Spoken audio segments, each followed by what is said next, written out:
You ever join a Zoom class late, thinking you can sneak in unnoticed, only for your teacher to go full detective on you? Yeah, that happened to me. So, last Tuesday, my alarm doesn't go off. Or at least that's what I tell myself. I wake up 15 minutes into my 8 a.m. class. I'm in full panic mode.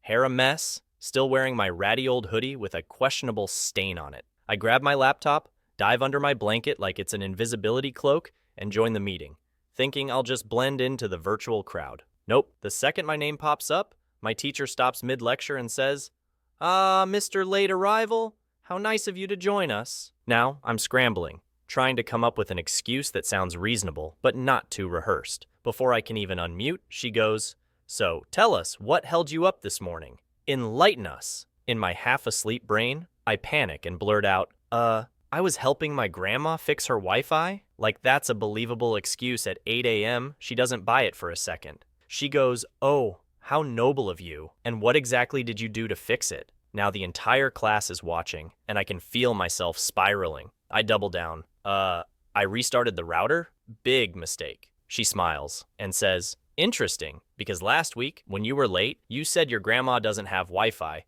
and that's why you couldn't log in." At this point, I'm done. Toast. The chat is lighting up with laughing emojis, and one of my classmates straight up types, "Caught in 4K. I have no choice but to admit defeat." I unmute and say, "You got me. My alarm didn't go off." She just nods like she's been expecting this moment all semester and says, "Glad we solved the mystery. Now, please try to wake up on time next week." Lesson learned. If you're late to a Zoom class, just own it. Or at least have a better backstory than grandma's imaginary Wi-Fi.